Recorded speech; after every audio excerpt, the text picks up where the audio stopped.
Bianca Censori recently revealed that Kanye has several STDs and a strong body odor, likened to a zombie. Rumor has it Bianca was unaware of Kanye's multiple STDs until after their marriage. The worst part? He reportedly hasn't been treating them, so the smell persists constantly, and she's fed up with dealing with it. An insider near Bianca stated, and I quote, "It's a serious stench when the layers come off, and he's dripping in sweat head to toe, especially as he's not big on showering, and poor Bianca's nostrils are on the receiving end." Bianca herself spoke out about Kanye, sharing her thoughts directly on her private Instagram story, believing it would stay hidden. But someone leaked it, and you won't believe what she said about him. Kanye's STDs and persistent odor are reportedly why Kim Kardashian walked away, and Bianca is on the verge of doing the same. Sources claim Kanye contracted these diseases from allegedly participating in Diddy's wild parties, which explains why he was on X recently defending Diddy and calling for his release. Several sex workers, both men and women, have also come forward, alleging Kanye paid them for similar parties, with some men claiming he compensated them specifically.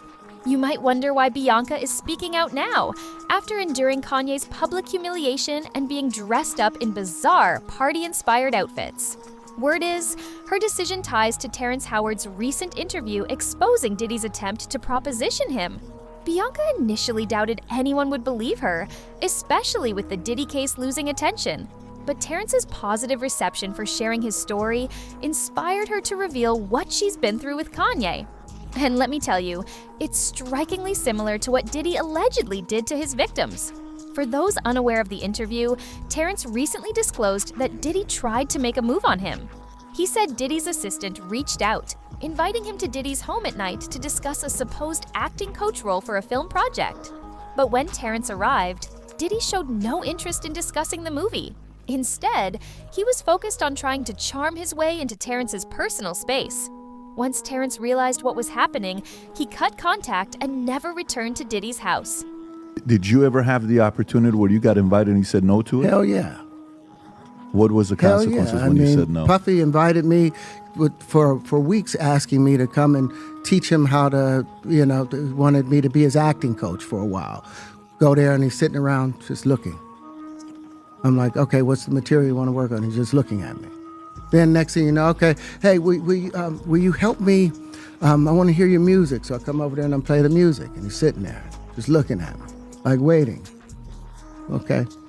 So then my assistant was like, he wants to hang out with you next week. And I was like, for what? He's like, I think he's trying to fuck you. That's what my assistant said. And I was like, oh, okay. Now I get it. So now no more communication. Now you know to be hands-off with somebody. A number of producers come in to make the approach, and you threaten to punch them in the mouth, or threaten to knock their head off for talking to you or looking at you like you're a woman. The whole saga sparked a wildfire across social media, with everyone and their relatives chiming in with opinions. Bianca clearly had her own thoughts to share, as she's now shedding light on Kanye's alleged ties to Diddy and how he supposedly contracted these foul STDs from joining Diddy's wild parties. Many found this revolting, though not entirely shocking, since Kanye was recently on X defending Diddy and acting strangely. A lot of folks weren't buying it, suspecting Kanye only backed Diddy to cover up his own involvement in the mess, fearing exposure. He claimed, "Puff Donald Trump, please free my brother. Puff all these celebrity men and women. RP, y'all watch our brother rot," and never say anything. Kanye went to great lengths, collecting thousands through his fashion brand to support Diddy.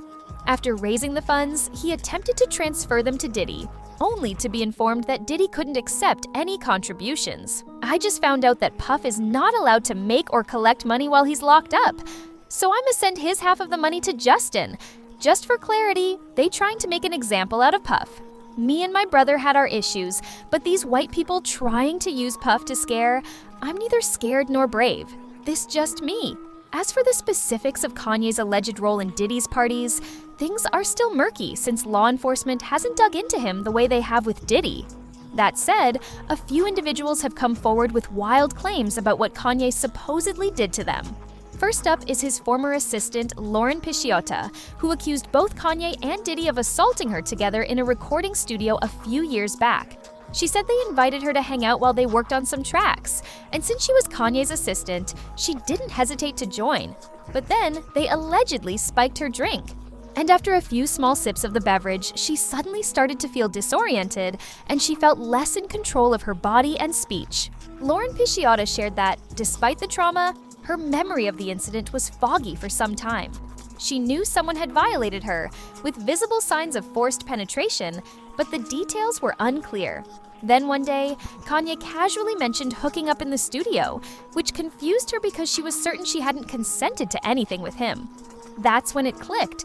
She realized Kanye and Diddy had assaulted her, and Kanye was now trying to manipulate her into believing it was consensual. But the allegations didn't stop there. Soon after, a model named Jennifer Ann came forward, accusing Kanye of assaulting, strangling, and gagging her by forcing his fingers into her mouth during a 2011 music video shoot. This case is fresh, filed just last November. According to Jennifer, Kanye was a guest artist on the track, but once on set, he took complete control of the production as if it were his own project. He ordered all female background actors and models, including Jennifer, to line up in a hallway. Jennifer, dressed in revealing lingerie, felt uneasy with Kanye's behavior. Sensing her discomfort, Kanye singled her out, along with 2 other models, to follow him to a separate room. Per the lawsuit, he specifically pointed at Jennifer, saying, "I want the Asian girl." He then set up 2 chairs facing each other near the camera, told Jennifer to sit in one, and stood over her. He began choking her with one hand, then wrapped both hands around her neck, continuing to strangle her.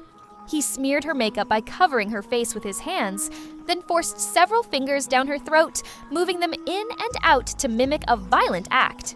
By the end, Jennifer struggled to breathe, feeling as though she'd momentarily lost consciousness, her face left covered in saliva and ruined makeup. Then there was singer Nikki Heaton, who also accused both Kanye and Diddy of assaulting her, echoing Lauren's claims. Nikki said the alleged assault took place in a studio. She explained that once they realized she was the only woman present, they locked her in and took turns violating her. Immediately, I felt like there was something weird because, there's always drinks, there's always, the vodka and the mixer is just like sitting on the table, but we walk in and immediately, and Diddy hands me a drink, Kanye hands Lauren a drink, and we're like, that's weird, why are they serving us? And Kanye kept looking at Lauren and like they were exchanging glances, and I'm like, they're like watching me strangely. And I'm like, okay, let me pretend to drink, and like I'm not actually doing it. And like that seemed to like make them happy, like me like pretending to like join in. And immediately I'm like, there's something in this drink. There's something in this drink. And I didn't know what to do. And I like, my manager was like across the room, but like close enough, but like not next to me, so I couldn't like whisper to her. But I wanted to tell her, I'm like, hey, don't fucking drink this. There's something wrong with this. But I couldn't. So I reach for my phone and I start to type, and Kanye takes the phone out of my hands and he's like, who are you texting? Like, you don't need to text anyone. Like, we're having a party. And I was like, okay. And he like puts it on one of the speakers. And I'm like, now what do I do? Like, I don't know what to do. And I see my manager take a sip. And I'm like, and then I see her take another sip. 2 sips out of this little vodka cranberry cup. And I'm like, oh, I said, I'm in this studio. The music's low, the lights are dim, but you can still like see everything. And I realized that I'm in the studio with Diddy and Kanye, and they're both off their shit. And there's 3 other men, an executive that works with Kanye, his engineer, and his cousin, and me. And I haven't started freaking out yet. I have realized that I'm the only girl in the room. And they start coming towards me, and they're like, don't you want to take your clothes off? Like, it's so hot in here. And I'm like, no, fine. I'm fine like this. And they're like, come on, like, it's just us. Like, we're all just friends. Like, let us just, like, see, like, how you look. As these 2 grown men were pawing at me, trying to take my clothes off, I look over to this man asking for help, and I literally mouth the word help. And we lock eyes.